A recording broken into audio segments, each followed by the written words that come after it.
पुराने जमाने की बात है। रेगिस्तान और हरी भरी वादियों के बीच एक अजीम सल्तनत थी जिसका नाम सुल्तान ए नूर था। इस सल्तनत का बादशाह सुल्तान अमीन शाह था। उसके महल के मीनार सोने की रोशनी में चमकते थे और उसका तख्त इतना बुलंद था कि लोग कहते थे बादशाह जमीन पर नहीं तख्त पर पैदा हुआ है। मगर जहां तख्त बुलंद होता है वहां घमंड भी चुपके से बैठ जाता है। सुल्तान अमीन शाह अपनी जवानी में एक आदिल और रहमदिल बादशाह था। वह सुबह फज्र के बाद मस्जिद जाता, गरीबों का हाल पूछता और कहता सल्तनत अल्लाह की अमानत है। लेकिन वक़्त के साथ ताकत ने उसका दिल बदल दिया। अब वह अपने महल के शीशेदार कमरों में बैठकर फैसले करता, जहां गरीबों की आह की आवाज उस तक नहीं पहुंचती थी। एक दिन दरबार लगा। वजीर, काजी और सिपाही सब हाजिर थे। एक गरीब किसान रफीकत अपनी फटी हुई पगड़ी और मिट्टी से भरे कपड़ों में दरबार के दरवाजे पर खड़ा था। दरबान ने चिल्लाकर कहा, दूर रहो, बादशाह के वक़्त को जाया मत करो। रफीकत ने कांपती आवाज में कहा, मैं सिर्फ अपनी जमीन का इंसाफ मांगने आया हूं। दरबान हंसा, इंसाफ? यहां सिर्फ हुक्म चलता है। लेकिन किस्मत ने उस दिन रफीकत को अंदर पहुंचा ही दिया। रफीकत दरबार में खड़ा होकर बोला, बादशाह सलामत, मेरी जमीन मुझसे छीन ली गई है। मैं बरसों से उस पर मेहनत करता आया हूं। वजीर ने फौरन कहा, यह झूठ बोल रहा है, वह जमीन सल्तनत की है। बादशाह ने बिना ध्यान दिए, बिना पूछताछ के कहा, जमीन हुकूमत की है, फैसला खत्म। रफीकत की आंखों में आंसू आ गए। उसने बस इतना कहा, बादशाह, अल्लाह भी एक दिन फैसला करेगा। दरबार में सन्नाटा छा गया। बादशाह ने गुस्से से कहा, ले जाओ इसे। उस रात बादशाह अपने महंगे बिस्तर पर सो न सका। उसके कानों में बार बार रफीकत के अल्फाज गूंज रहे थे, अल्लाह भी फैसला करेगा। रात के आखिरी पहर बादशाह ने एक अजीब ख्वाब देखा। उसने देखा कि वह एक अंधेरी जमीन पर अकेला खड़ा है। न तख्त, न ताज, न सिपाही, सिर्फ एक आवाज, अमीन शाह, तुम्हें अमानत दी गई थी मगर तुमने जुल्म चुना। बादशाह पसीने में डूबकर उठ बैठा। सुबह फज्र के वक़्त महल के करीब अजान की आवाज गूंजी, अल्लाहू अकबर। बरसों बाद बादशाह ने दिल से सुना। उसने अपने आप से कहा, शायद मैं बदल रहा हूं या शायद अल्लाह मुझे जगा रहा है। लेकिन घमंड अभी जिंदा था। शहर में अफवाह फैल चुकी थी कि बादशाह जुल्म पर उतर आया है। रफीकत ने रात के अंधेरे में बस दुआ की, या अल्लाह, तू ही सच्चा बादशाह है। और आसमान पर जैसे कोई फैसला लिखा जा रहा था। सूरज अभी पूरी तरह उगा भी नहीं था कि सुल्तान ए नूर के महल में एक अजीब सी बेचैनी फैल चुकी थी। महल की गलियारों में गुलाम दबे पांव चल रहे थे, मानो किसी अनदेखी आफत का डर हर दिल में उतर गया हो।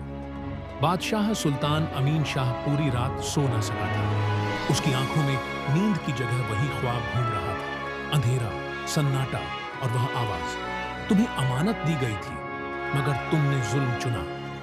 वह बार बार बिस्तर पर करवटें बदलता रहा, लेकिन दिल का बोझ हल्का न हुआ। फज्र की अजान के साथ ही सुल्तान उठ बैठा। पहली बार उसने महसूस किया कि उसके दिल में सुकून नहीं बल्कि एक अजीब सी घबराहट है। वह महल की बालकनी में आया। नीचे शहर जाग रहा था, दुकानदार, मजदूर, औरतें, बच्चे। मगर सुल्तान को यूं लगा जैसे सबकी निगाहें उसी पर टिकी हों। उसी समय वजीर ए आजम मलिक फखरुद्दीन तेजी से अंदर आया। हुजूर, वजीर की आवाज में चिंता थी, रियासत के मशरिकी हिस्से से खबर आई है। बादशाह ने ठंडे लहजे में कहा, क्या खबर? किसानों ने अनाज देने से इनकार कर दिया है। कहते हैं कि सरकारी कारिंदों ने उन पर जुल्म किया है और अब वे टैक्स अदा नहीं करेंगे। सुल्तान की पेशानी पर बल पड़ गए। इनकार? उन्हें यह जुर्रत किसने दी? उसी समय दरबार लगाया गया। काजी, वजीर और फौजी सरदार सब मौजूद थे। सुल्तान ने हुक्म दिया, जो भी बगावत करे उसे सख्त सजा दी जाए। शहर के काजी ने हिम्मत करके कहा, बादशाह सलामत, शायद बेहतर हो कि हम किसानों की बात सुन लें। शरीयत हमें इंसाफ का हुक्म देती है।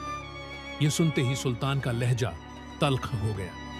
इंसाफ ही में तो हुक्म दे रहा हूं, रियासत का निजाम टूटे ये मैं बर्दाश्त नहीं कर सकता।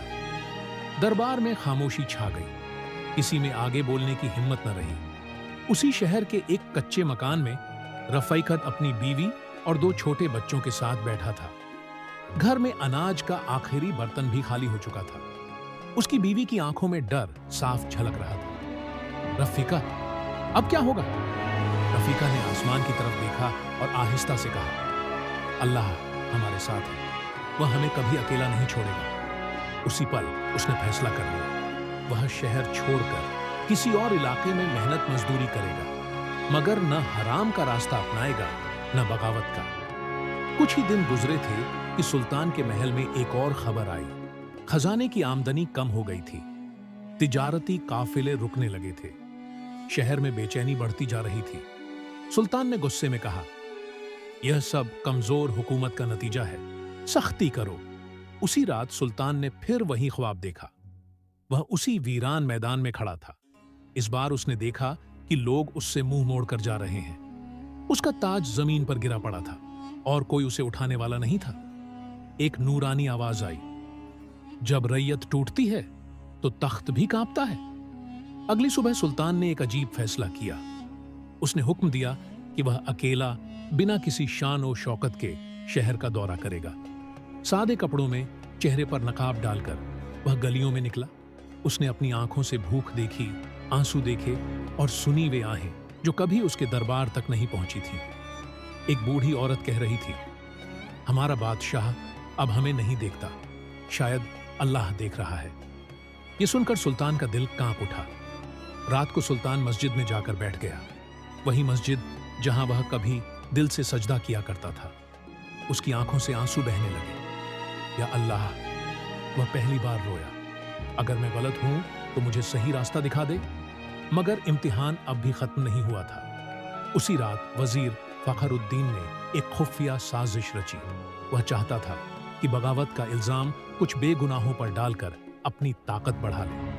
और अगली सुबह सुल्तान के सामने एक नया बेहद खतरनाक फैसला आने वाला था। सुबह की रोशनी अभी पूरी तरह फैली भी नहीं थी कि महल के दरवाजे पर असामान्य हलचल शुरू हो गई। दरबार बुलाया जा चुका था, मगर आज फैजा में एक अजीब सा बोझ था।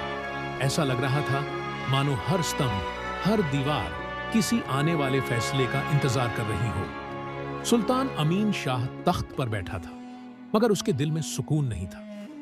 पिछली रात मस्जिद में बहाए गए आंसू अब भी उसके दिल को भिगो रहे थे। वजीर आजम मलिक फखरुद्दीन पूरे आत्मविश्वास के साथ आगे बढ़ा। उसके चेहरे पर बनावटी अफसोस था, मगर आंखों में चालाक चमक। बादशाह सलामत, उसने ऊंची आवाज में कहा, रियासत के अमन को खतरा लाहकट हो चुका है। कुछ लोग रैयत को भड़का रहे हैं, टैक्स देने से रोक रहे हैं और बगावत पर उकसा रहे हैं। सुल्तान ने गहरी नजर से वजीर को देखा। उन लोगों के नाम, एक गरीब मजदूर, नाम है रफीका, उसके साथ कुछ और लोग भी हैं। ये सुनते ही दरबार में सरगोशियां शुरू हो गईं। उसी पल दरबार के दरवाजे खुले और सिपाही एक सादे कपड़े पहने शख्स को अंदर ले आए। वह रफीकट था। उसके चेहरे पर डर नहीं, बल्कि एक अजीब सा सुकून था। सुल्तान ने पूछा, तुम पर इल्जाम है कि तुमने लोगों को बगावत पर उकसाया, क्या यह सच है? रफीकट ने सिर झुकाकर कहा, बादशाह सलामत, मैंने किसी को बगावत पर नहीं उकसाया। मैंने सिर्फ इतना कहा कि जुल्म के खिलाफ आवाज उठाना गुनाह नहीं, मगर फसाद करना भी हराम है। वजीर फौरन बोल उठा, देखा हुजूर, यही अल्फाज लोगों को भड़काते हैं। उसी लम्हे एक बुजुर्ग आलिम ए दीन आगे आए। हुजूर, इजाजत हो? सुल्तान ने इशारे से अनुमति दी। आलिम ने कहा, मैंने रफीकट को मस्जिद में देखा है। वह हर नमाज के बाद लोगों को सब्र, दुआ और अल्लाह पर भरोसे की नसीहत करता है, बगावत नहीं, इस्लाह की बात करता है। दरबार में खामोशी छा गई। सुल्तान के दिल में जंग छिड़ गई। एक तरफ सत्ता, वजीर का दबाव और डर, दूसरी तरफ सच, इंसाफ और वह आवाज जो उसे ख्वाबों में सुनाई देती थी। उसी पल सुल्तान को वे अल्फाज याद आ गए, जब रैयत टूटती है तो तख्त भी कांपता है। सुल्तान खड़ा हो गया। रफीकट को कैद नहीं किया जाएगा, बल्कि उसने एक पल रुक कर कहा, मैं खुद उसके साथ मशरिकी इलाकों का दौरा करूंगा। मैं अपनी आंखों से हालात देखना चाहता हूं। वजीर के चेहरे का रंग उड़ गया। कुछ दिनों बाद सुल्तान सादे कपड़ों में रफीकट के साथ रवाना हुआ। रास्ते में उसने वे मंजर देखे जो कभी महल की दीवारों से नजर नहीं आते। भूख, सब्र, दुआएं और खामोश आंसू। एक छोटी बच्ची ने सुल्तान को रोटी का आखिरी टुकड़ा देते हुए कहा, अंकल आप भी खा लो, अल्लाह दे देगा। सुल्तान की आंखें भर आईं। उस रात सुल्तान ने रफीका से पूछा, इतनी तंगी के बावजूद तुम शिकायत क्यों नहीं करते? रफीका मुस्कुराया, क्योंकि शिकायत करने से रिज्क नहीं बढ़ता, मगर शुक्र करने से दिल मजबूत हो जाता है। ये अल्फाज सुल्तान के दिल में उतर गए। उसी रात खबर आई कि वजीर फखरुद्दीन ने राजधानी में सुल्तान के खिलाफ साजिश शुरू कर दी है। अब सवाल यह था, क्या सुल्तान वापस लौट पाएगा? क्या रफीकत की सच्चाई सल्तनत को बचा सकेगी, या तख्त हमेशा के लिए खतरे में है? रात का अंधेरा अभी गहरा ही था कि राजधानी में एक खामोश मगर खतरनाक हलचल शुरू हो चुकी थी। महल के ऊंचे दरवाजों के पीछे साजिशें फुसफुसाहटों में बदल चुकी थीं, और उन फुसफुसाहटों का केंद्र एक ही शख्स था, वजीर-ए-आजम मलिक फखरुद्दीन। फखरुद्दीन जान चुका था कि सुल्तान अमीन शाह अब वह बादशाह नहीं रहा जो आंखें बंद करके हर हुक्म मान लेता था। रफीका की कौरबत, रैयत का दर्द और मस्जिद की रातें सुल्तान को बदल रही थीं। इसीलिए वजीर ने फैसला किया, अब या कभी नहीं। उसने कुछ ताकतवर सरदारों और जर्नैलों को एक खुफिया मुलाकात में बुलाया। सुल्तान कमजोर हो चुका है, वजीर ने झर भरे लहजे में कहा। वह रैयत के आंसुओं में बह गया है। अगर आज हमने कदम न उठाया तो कल यह सल्तनत हमारे हाथ से निकल जाएगी। एक जर्नैल ने पूछा, और मंसूबा? वजीर मुस्कुराया। सुल्तान की गैर मौजूदगी में नया फरमान और एक नया बादशाह। उधर सुल्तान अमीन शाह एक गरीब बस्ती में ठहरा हुआ था। उस रात उसे नींद न आई। उसने ख्वाब में देखा कि वह एक पुल पर खड़ा है। एक तरफ सोने का तख्त, दूसरी तरफ टूटे हुए लोग, और पुल के नीचे एक आवाज गूंज रही थी, अमानत वापस लौट आओ। वह घबराकर उठ बैठा।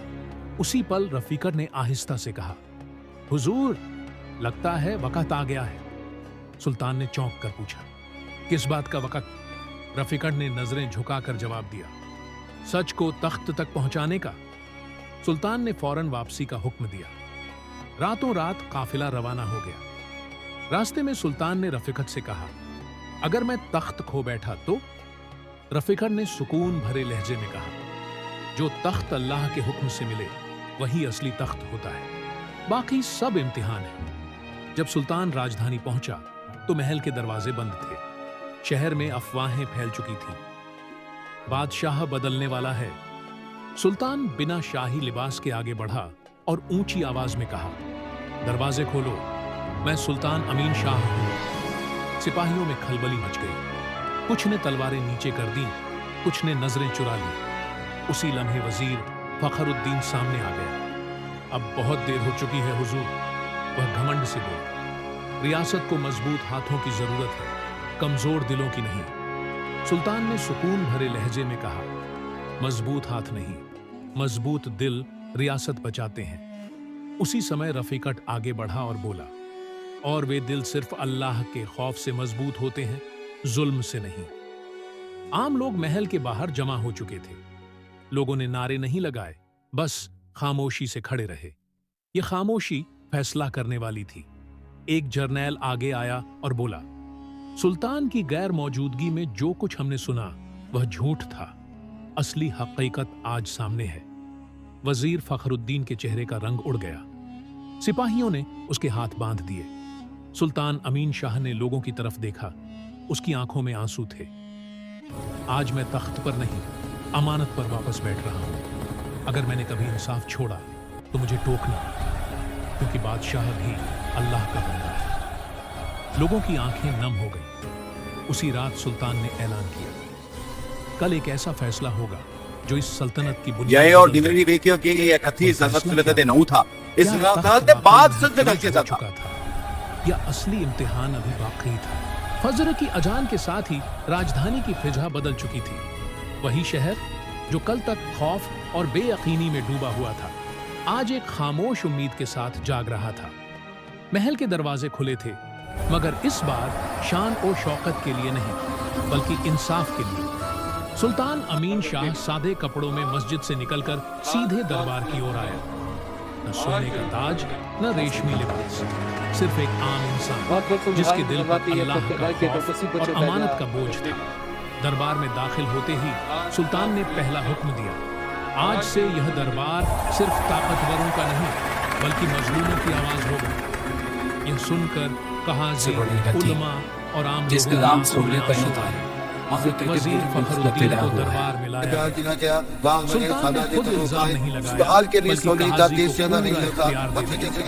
कहाज़ी ने शरीयत के मुताबिक सवाल किए, गवाह बुलाए और सच सामने आ गया। कहाज़ी ने फैसला सुनाया, इक्तिदार की लालच, अमानत में खयानत और फसाद फैलाने के जुर्म में फखरुद्दीन को ओहदे से बर्खास्त किया जाता है और अवाम की खिदमत के लिए कैद भेजा जाता है। सुल्तान ने सिर झुका लिया। यही इंसाफ है। सबकी निगाहें रफीकत पर थी, अवाम में सरगोशियां थी। अब इसे इनाम मिलेगा, शायद वजीर बनाया जाएगा। सुल्तान ने रफीका को बुलाया, तुमने मेरा साथ दिया, सच कहा और जुल्म के सामने डटे रहे, बताओ तुम क्या चाहते हो? रफीकत ने आहिस्ता मगर मजबूत आवाज में कहा, हुजूर, मैं कुछ नहीं चाहता सिवाय इसके कि यह सल्तनत इंसाफ पर कायम रहे, और अगर इजाजत हो तो मैं अपने गांव वापस जाना चाहता हूं। दरबार में खामोशी छाई। सुल्तान की आंखों से आंसू बहे। आज तुमने मुझे सिखाया कि असली ताकत तख्त में नहीं, तकवा में होती है। सुल्तान ने ऐलान किया, रफीका को रियासत का अमीन ए रैयत मुकर्रर किया जाता है। न महल में रहेगा, न तख्त के पास, बल्कि अवाम के बीच उनकी आवाज बनेगी। रफीका अपने गांव लौटा, वही कच्चा घर, वही सादा जिंदगी। मगर अब लोग उसे सिर्फ मजदूर नहीं, इंसाफ की निशानी समझते थे।